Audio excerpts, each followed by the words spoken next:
We will discuss NATO's readiness to deter and defend the Euro-Atlantic area and to safeguard the region's 1 billion inhabitants.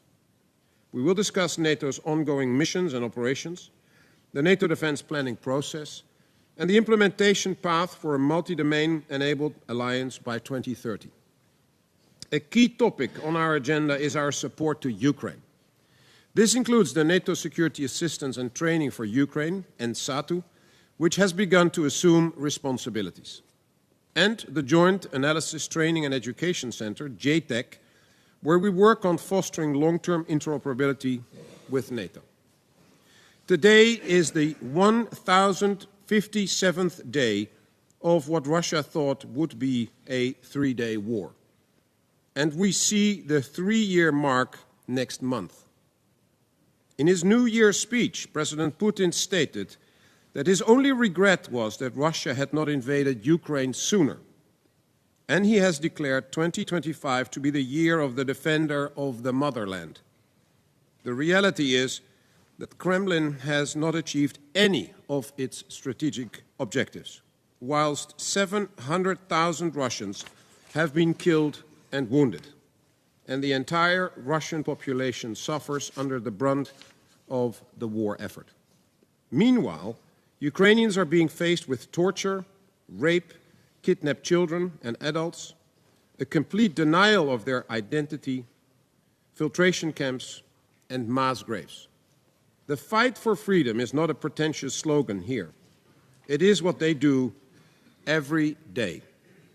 Sovereignty is not an abstract term.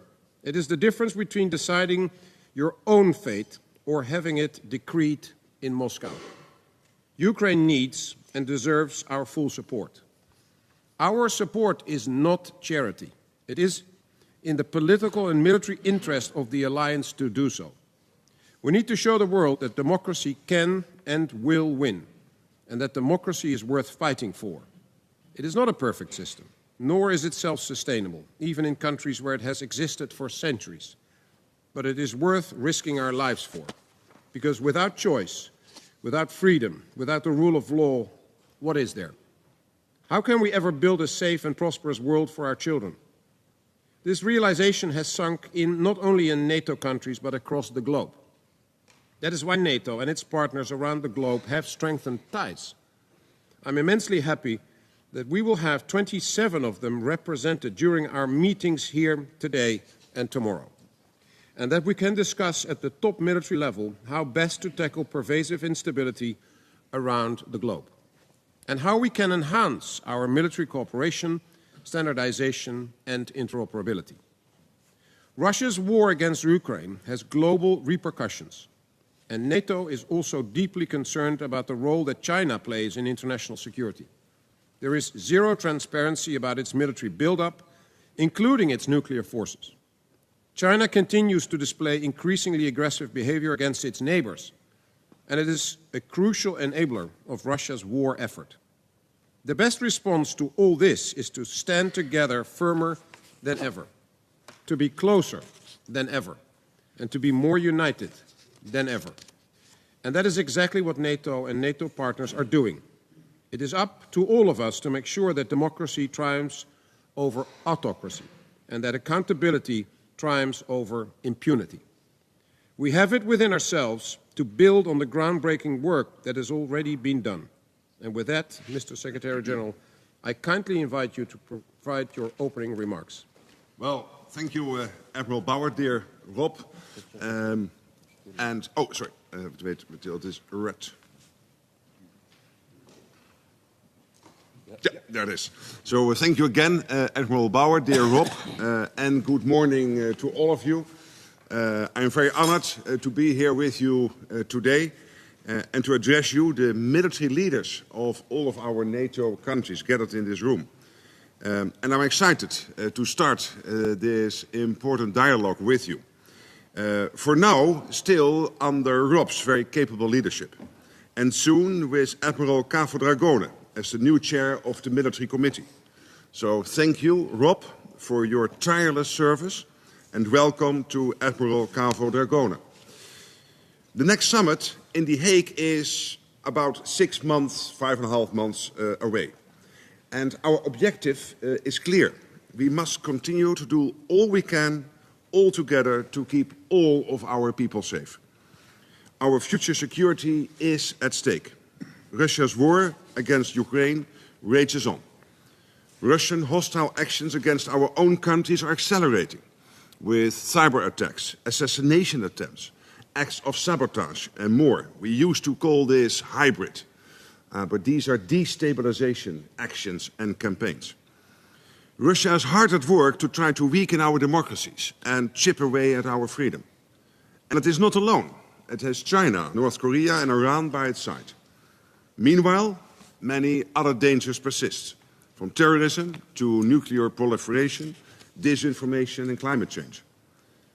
So the security picture does not look good, but we know exactly what we need to do to protect it. We are already doing a lot here together.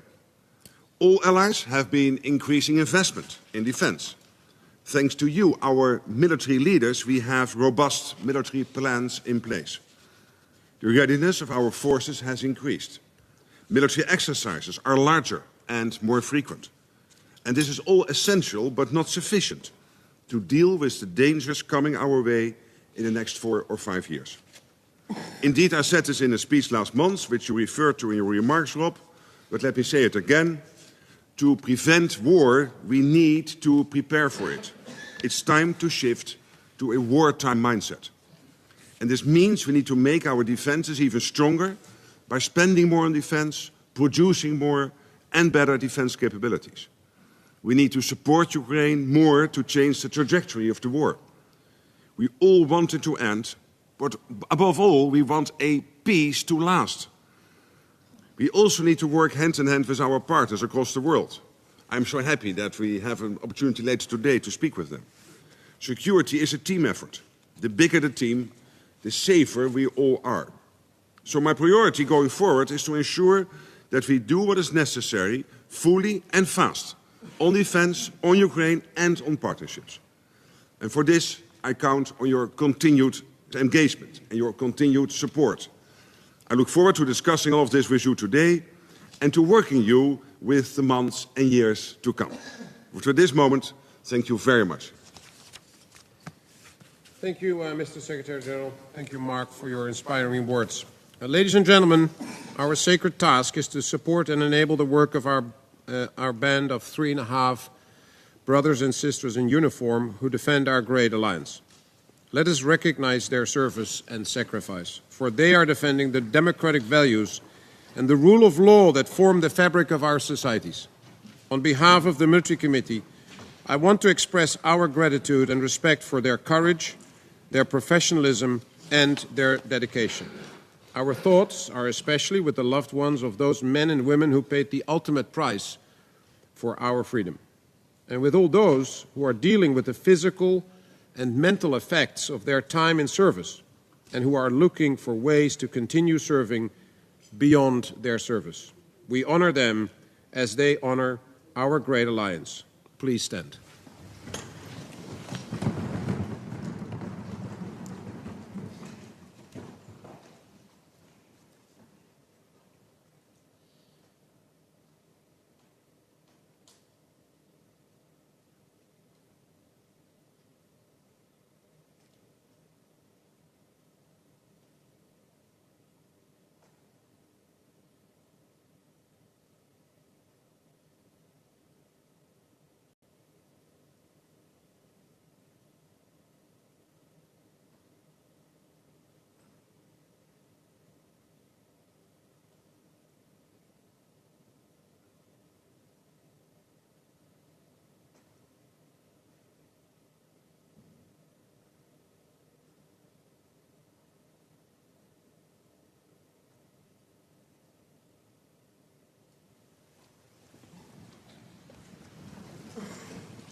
Thank you.